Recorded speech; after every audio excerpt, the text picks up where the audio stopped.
your forecast first. Sponsored by Matex Heating, Cooling, and Plumbing. All right, good evening to you. Pretty nice day across central Illinois. The temperatures and the humidity more than anything came down. That is a beautiful view from our Roofing Dog Ida Adams Memorial's camera. Currently, that temperature sitting in the low and mid 80s right now. Look at all of that sunshine that we've got throughout the region. Let's take another glance at temperatures from, well, Peru at 85 and Springfield at 85. You got 84 in Effingham and looking very pleasant. As we go throughout this evening, it's going to be another nice one as temperatures fall back down to the 60s for overnight lows. When we come back, though, we've got to talk about how you see a little bit of a spike with the temperatures and thunderstorms this week. Who stands the best chance to pick up on the rain? I'll show it to you coming up.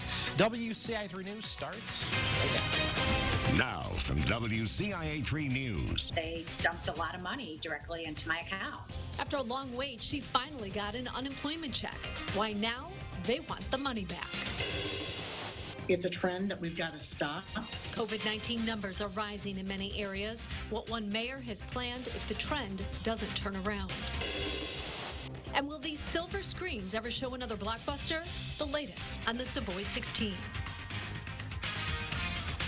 You're watching your local news leader.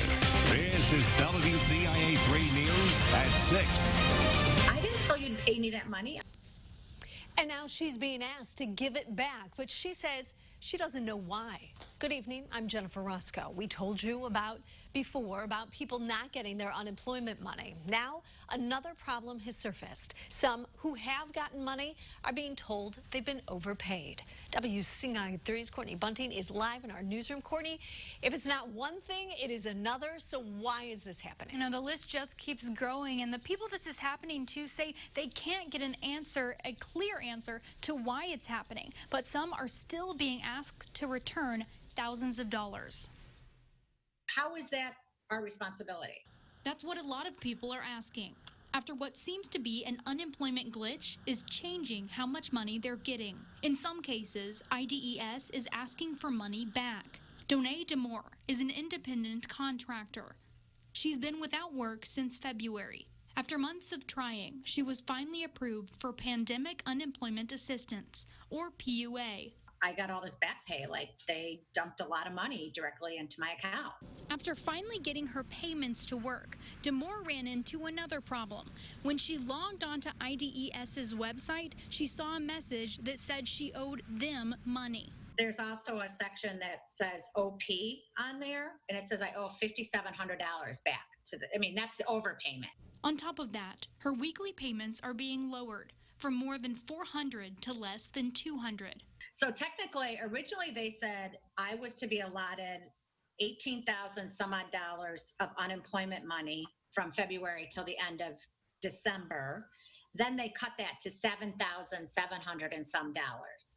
She got through to IDES, and they said they didn't know why she owed them money. And they said they didn't know why the website was telling her that, or why her payments had been lowered. They only told her she'd have to file an appeal. I can't pay them back right now. That money has been spent to live on. I can't live on $800 a month.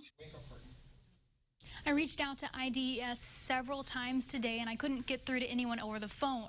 But I chatted with a virtual assistant online, and they said overpayments generally happen because of underreported wages. But DeMore says hers were reported accurately. She's already sent in her appeal. Reporting live in the newsroom, Courtney Bunting, WCIA3, your local news leader. All right, Courtney, thank you. Now, on their website, IDES says you are legally required to pay back any overpay. You can choose a monthly payment plan if you can't do it all at once. To talk to them about that issue, you should call the number on your screen. It's a record-setting day in Champaign County, and it's not one public health officials are excited about. Today, they reported 55 new cases of COVID-19 in Champaign County. That's the largest ever daily increase. Actually, 3 of the county's 4 largest 24-hour totals have been in the last 2 weeks. The good news, the 7-day positivity rate stands at 1.7%. And in 3 days, dozens of people tested positive for the virus in Macon County. Now the city of Decatur is planning to put an emergency order into place. WCIA3's Jamie Mays has more. It's a trend that we've got to stop. 62 positive cases of COVID-19 from Saturday through Monday in Macon County.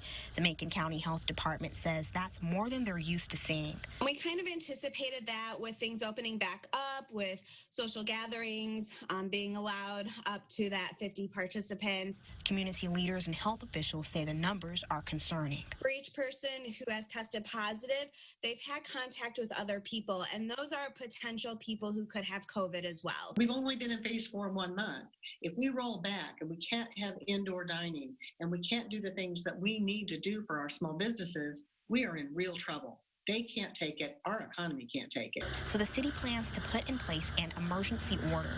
Businesses that aren't in compliance could have their liquor license taken away. Mayor Moore Wolf says if there's a complaint, they will work with the business to get them to understand the rules before doing anything rash. We're not going to send around officers to every business to check up on people. But what we have to do is make this community safe. Similar enforcement has been discussed before. And we had an ordinance ready to go to city council that would have imposed a $500 fine for not wearing a mask. That was met with complete outrage from the community. So they took it off the agenda. Now, as numbers rise, the mayor says an emergency order may be needed. We're asking you to wear a mask, wash your hands, and socially distance yourself. Let's get through this together. Indicator Jamie Mays, WCIA3, your local news leader. The emergency order would be put into effect until the next city council meeting. Then the council would decide how to move forward. Taking a look at the state numbers now. The 7-day positivity rate is 3.8 across Illinois. There are more than 1,000 new cases here. That makes more than 173,000 total.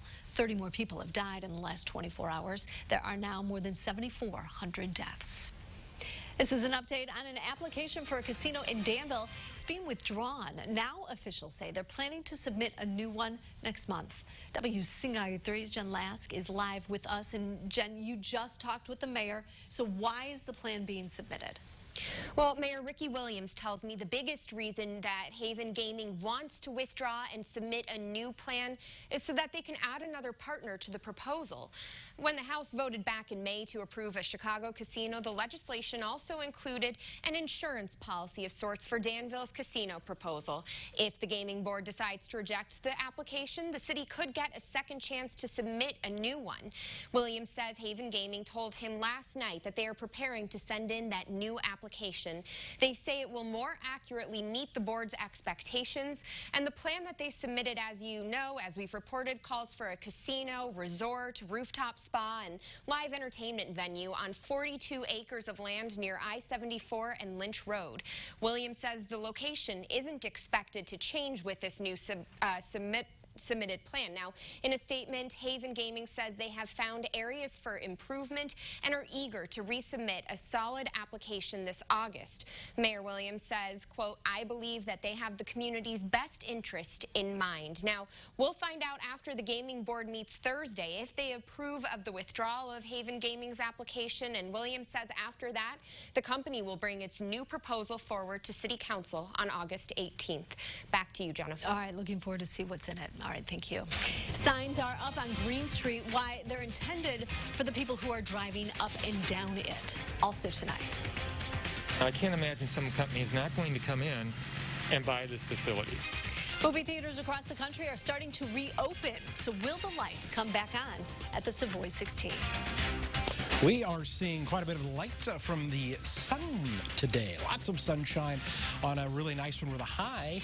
Made it right at the average mark, 84 degrees. A very typical summer-like day across central Illinois. We're coming back. We're going to talk about some cooler temperatures. We've got some rain this week and how an overall pattern shift is about to arrive. Coming up.